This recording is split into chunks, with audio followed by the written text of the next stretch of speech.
Кажи и направи нешто добро за Македонија.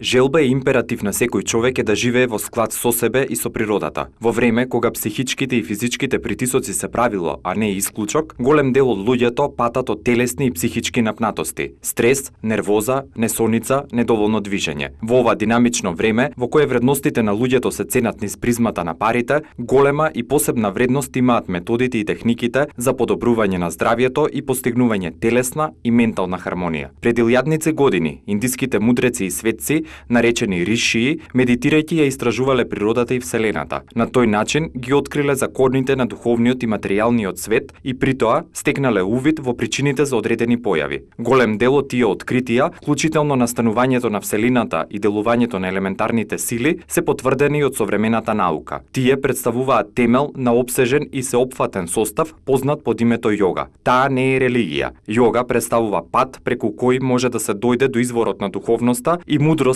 кои всушност представуваат темел на сите религии. Од етимолошки аспект, зборот јога потекнува од санскрит и во превод значи да поврзе, да соедини. Или накратко кажано, поврзување на телесното и духовното, на телото и умот. Бидејќи ги уравнотежуваат свеста и душата, јога вежбите имаат целосен учинок и дејство. Преку овие вежби се помага во совладување на секојдневните задачи, обврски и грижи. Уште повеќе, јога вежбите во човековото секојдневие овозможуваат постигнување на повисок степен на себе разбирање на смислата на животот и конечно развиваат особен однос према Бог. Вежбите може да се изведуваат поединечно и групно, во зависност од интересот и потребите на секој поединец одделно. Кажи и направи нешто добро за Македонија.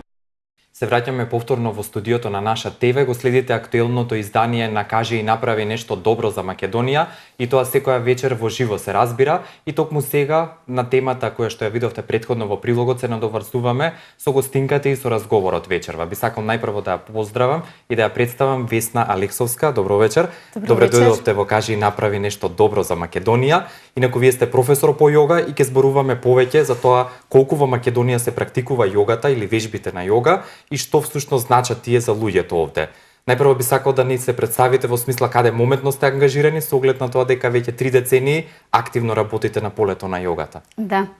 Прво да се заблагодарам за поканата да учествувам во вашата емисија и да ја пофалам. Благодарам. Да, инаку она што ме прашавте, во моментот сум ангажирана во Центарот за јога и личен развој, кој што всушност и го основав.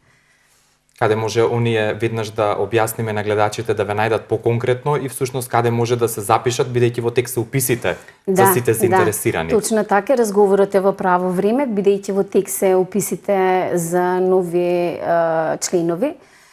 Имаме часови на 2 локации во училиште Браќа Миладиновци во Острово, населба, виднаш после железничка станица и во Капиштец во карате клубот Работнички.